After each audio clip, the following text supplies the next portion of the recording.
और मरेंगे तो बम गोली से ही मरेंगे, मुझे पता है। हम बीमारी से तो नहीं मरेंगे। हम मरेंगे तो बम गोली से मरेंगे, बीमारी से नहीं। ये बयान देने वाले पप्पू यादव ने एक बड़ा लोहा ले लिया है। क्या पप्पू यादव 24 घंटे के अंदर लॉरेंस बिश्नोई गैंग को खत्म कर देंगे? वो गैंग जिसने सिद्धू मूसेवाला को मारा, वो गैंग जिसके तार बाबा सिद्दीकी हत्याकांड से जुड़ रहे हैं, वो गैंग जिसके डर से सलमान खान के घरवाले किसी बाहरी से मिलना नहीं चाहते, वो गैंग जिसके डर से सलमान खान की सिक्योरिटी बढ़ा दी गई है। क्या उस गैंग का खात्मा पप्पू यादव कर पाएंगे? यह सवाल क्यों उठ रहा है, पहले यह समझ लीजिए। दरअसल पप्पू यादव ने एक्स पर पोस्ट कर सीधे लॉरेंस गैंग को 24 घंटे के अंदर खत्म करने का दावा किया है। पप्पू यादव ने लिखा कि एक अपराधी जेल में बैठकर चुनौती देकर लोगों को मार रहा है। सब मुखदर्शक बने हैं, कभी मूसेवाला, कभी करणी सेना के मुखिया, अब एक उद्योगपति राजनेता को मरवा डाला। कानून अनुमति दे तो 24 घंटे में इस लॉरेंस बिश्नोई जैसे 2 टके के अपराधी के पूरे नेटवर्क को खत्म कर दूंगा। अब पप्पू यादव का यह पोस्ट केवल सरकार से अनुमति नहीं मांग रहा, बल्कि लॉरेंस बिश्नोई को चुनौती दे रहा है। पोस्ट पर आप गौर करें तो पप्पू यादव ने लॉरेंस बिश्नोई के लिए एक शब्द का इस्तेमाल किया है, 2 टके का गैंगस्टर, 2 टके का अपराधी। यह शब्द सुनिए, और ये सुनने के बाद इसमें कोई शक नहीं कि लॉरेंस बिश्नोई गैंग को यह शब्द, ये पोस्ट, ये बात चुभ जाए। वो गैंग जिसमें गोल्डी बराड़ जैसा अपराधी है, जो कनाडा में बैठकर भारत में हाई प्रोफाइल हत्याकांड को अंजाम दे रहा है। खैर, पप्पू यादव भारत से बाहर जाकर इनका खात्मा करेंगे, कैसे करेंगे पता नहीं, लेकिन पप्पू यादव की इस पोस्ट पर कुछ लोग मजे भी ले रहे हैं।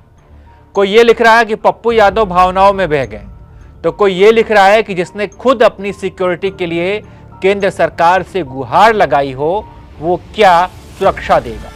ये ट्वीट देखिए। खैर, पप्पू यादव भी ये बात मानते हैं कि उन्हें कोई अपराधी ही मारेगा, क्योंकि वो बड़ी लड़ाई पर निकले हैं, लिहाजा कोई उन्हें बम गोली से ही मारेगा।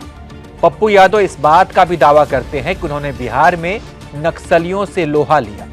कैसे लोहा लिया था, ये खुद उनका बयान सुनिए, जो कुछ महीने पहले हमारे साथ उन्होंने एक इंटरव्यू में ये बयान दिया था। आपने उग्रवादियों को भी डरा दिया था? सर, लड़े, माओवादियों से लड़े, नक्सल से भी लड़े, माओवादी से भी लड़े। अच्छा, एक बार नहीं, 4 बार नेपाल गए लड़ने सर।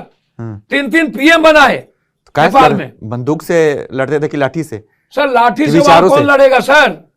और वहां विचारों से लड़ने की बात से ऊपर लड़ना पड़ता था कि जब उसके पास, माओवादी के पास 47, 56, आपके पास सर, हम लोग लाइसेंसी सारे परिवार मधेसियों के खिलाफ जब जंग थी ना सर, तो हम लोग चाहते थे 200 गाड़ी से, 300 गाड़ी से। आपके पास कौन सी राइफल होती थी? राइफलों की कमी है, लाइसेंसी इस देश में, युग में।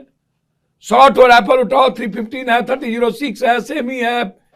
पप्पू यादव को लोग बाहुबली नेता के तौर पर भी पहचानते हैं। कई लोगों का मानना यह है कि माफिया से ये माननीय बन गए। पप्पू यादव का नाम बिहार की कई बड़ी वारदात में आ चुका है। हत्या, अपहरण, बूथ कैप्चरिंग जैसे कई मामले इन पर दर्ज हो चुके हैं। हालांकि इसको लेकर पप्पू यादव पर कोई भी आरोप अभी तक साबित नहीं हो सका है, सिर्फ मामले ही दर्ज हुए हैं। राजनीतिक जानकार ये भी मानते हैं कि बिहार के पूर्व मुख्यमंत्री लालू यादव ने अपनी राजनीति को चमकाने के लिए पप्पू यादव की दबंगई का सहारा लिया। कॉलेज के समय से ही पप्पू यादव की पहचान बाहुबली के रूप में होने लगी थी। 1990 में उन्होंने पहली बार विधानसभा का चुनाव लड़ा। निर्दलीय चुनाव लड़ने के बाद भी उन्होंने जीत हासिल की और बन गए नेताजी। 90 के दौर में एक और नेता आनंद मोहन भी राजनीति में आए थे। आनंद मोहन और पप्पू यादव के बीच अक्सर वर्चस्व को लेकर लड़ाई झगड़े होते रहते थे। पूर्णिया से सांसद बनने के बाद पप्पू यादव का नाम एक बड़े हत्याकांड में आया, माकपा विधायक अजीत सरकार हत्याकांड। गिरफ्तार हुए इस मामले में, जेल गए। सीबीआई कोर्ट ने उन्हें उम्र कैद की सजा भी सुना दी, लेकिन हाई कोर्ट ने सबूतों के अभाव में पप्पू यादव को बरी कर दिया। तो क्या पप्पू यादव लॉरेंस गैंग का खात्मा कर पाएंगे?